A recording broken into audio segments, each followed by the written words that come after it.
बच्चों, इस पाठ में हम संगीत के बारे में पढ़ेंगे। भारत में संगीत का इतिहास बहुत पुराना है। आदिकाल से ही इसमें संगीत की धारा बह रही है।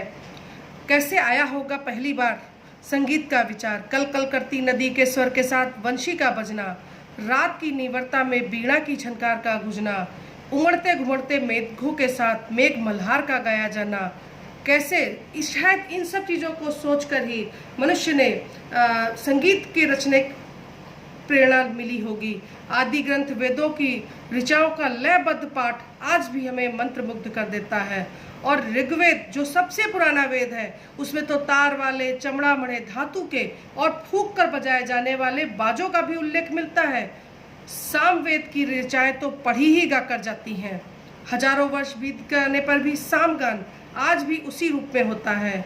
अथर्ववेद तरह तरह के बाजों के वर्णन के साथ ही ताल और लय के नियम भी बताता है। इसी से नए वाद्य यंत्रों का विकास भी हुआ और नई अनेक प्रकार की राग रागनियां बनी। पौराणिक मान्यताओं के अनुसार नटराज शंकर को नृत्य, संगीत और कला का देवता माना जाता है।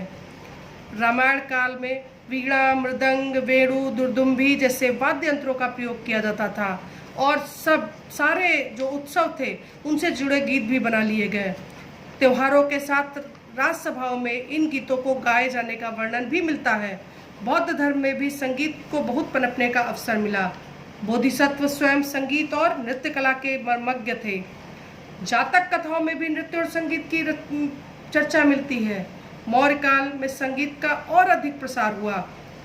उस समय तो गुप्त काल के राजाओं ने अपने सिक्कों पर भी वाद्य यंत्रों को चित्रित करके अपने संगीत प्रेम को दिखाया था।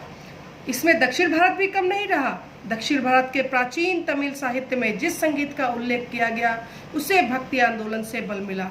आज भी दक्षिण भारत के कर्नाटक संगीत की विशेष पहचान है। जब भारत में मुस्लिम सभ्यता आई तो अलाउद्दीन खिलजी के दरबार में अमीर खुसरो महान संगीतज्ञ थे। फारस और अरब का संगीत का भारतीय संगीत से मेल करके अमीर खुसरो ने संगीत की कुछ धुनों और ताल वाद्यों का आविष्कार किया। कहते हैं तबला उन्होंने ही बनाया था। फिर जब 15वीं शताब्दी आई तो ग्वालियर के राजा मान सिंह ने गायन की ध्रुपद शैली के विकास में विशेष योगदान दिया।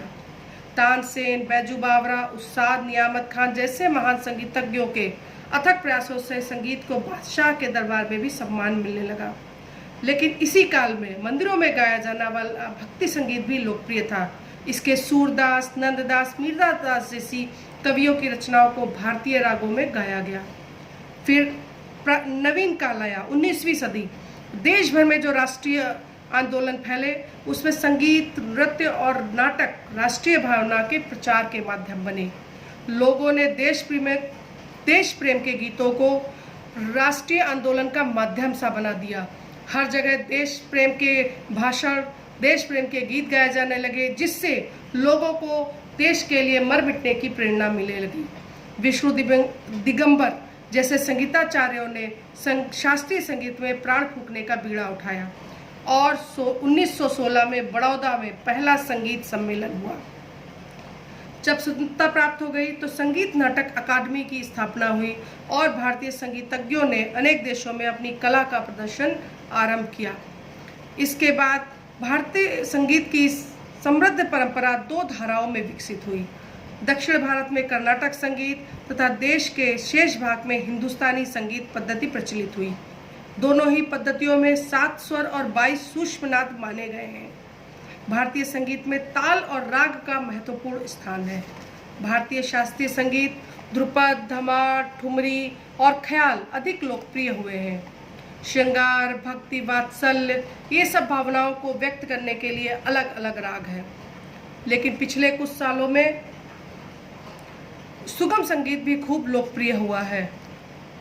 भजन, गीत, गजल, कव्वाली के माध्यम से सुगम संगीत जन जन तक पहुंच गया है और अलग अलग समय पर जुड़े हुए पर्व, उत्सव, विवाह, जन्म, कटाई बुआई के साथ साथ प्रतिदिन की आशा निराशा का भी मनोहारी रूप हमें लोकगीतों में मिलता है। प्रसिद्ध लोकगीतों में गुजरात का गरबा, राजस्थान का घूमर, बंगाल में भटियाली, उत्तर प्रदेश और बिहार का बिरहा, महाराष्ट्र की लावड़ी माने जाते हैं। संगीत मानव मन की भावनाओं से जुड़ा है, लेकिन आज वैज्ञानिक प्रगति के इस युग में इसे चिकित्सा विज्ञान से भी जोड़ने का विचार किया जा रहा है। माना जाता है कि संगीत में मानव को एकाग्रचित करने की अपूर्व क्षमता है। वैज्ञानिक सिद्ध कर रहे हैं कि संगीत के प्रभाव से पशु पक्षियों का व्यवहार बदल जाता है, पेड़ पौधों का अच्छा विकास होता है और वे बेहतर फसलें देते हैं, और थके जनमानस को भी आराम देने की अद्भुत क्षमता संगीत में होती है। आशा है तुमको ये पाठ समझ में आया होगा और इसके सारे शब्द अर्थ तुम्हें पढ़ने हैं। और ये विलोम शब्द पाठ 22 पेज 22 पर विलोम शब्द और 3 पर्यायवाची शब्द आशा, निराशा, प्राचीन, नवीन, शाश्वत, नश्वर, विदेश, स्वदेश, सुगम, दुर्गम, अनुकूल, प्रतिकूल। और पर्यायवाची शब्द भव, जगत, दुनिया, त्योहार का, पर्व, उत्सव, समारोह, प्रगति का, उन्नति, विकास, उत्कर्ष, पेड़ का, तरु, वृक्ष, विटप, आविष्कार का, खोज, अनुसंधान, अन्वेषण, देवता का, देव, सुर, अमर है।